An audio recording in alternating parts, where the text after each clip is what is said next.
দেখো আলোয় আলো বাচ্চারা ধনী ভর্তি মোহর অলংকার সব ছড়াতে ছড়াতে যাচ্ছে কেন? আর গোপালের হাত দুটোই বা ঘাট থেকে বেরিয়ে দুদিকে ঝুলছে কেন? মহারাজ, আর একটা ব্যাপার কি আপনি লক্ষ্য করেছেন? কি কি বলো তো? গোপালের দেহ কারা কাঁধে করে নিয়ে যাচ্ছে? হ্যাঁ হ্যাঁ, ওই তো মন্ত্রী, সেনাপতি, জ্যোতিষী আর পণ্ডিত। আসলে গোপালের এই শেষ যাত্রা আমাদের কিছু শিক্ষা দিয়ে যাচ্ছে মহারাজ।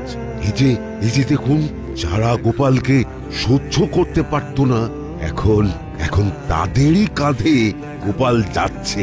তার মানে শেষ পর্যন্ত কেউই কারোর শত্রু থাকে না, সবাই মান অভিমান ভুলে কাঁধে কাঁধ মিলিয়ে পার করে দেয়। তাই তো, এই দৃশ্য তো সেই কথাই বলছে। আর ওই যে মোহর আর অলংকার ছড়িয়ে যাচ্ছে, সেটাও বুঝিয়ে দেয় যে এই অর্থ, সমৃদ্ধি সবই ফেলে একসময় চলে যেতে হবে। কি ভীষণ সত্যি। দুটো খালি হাতও বুঝিয়ে দিচ্ছে, খালি হাতেই আমরা সংসারে এসেছিলাম আর খালি হাতেই আমাদের যেতে হবে। ও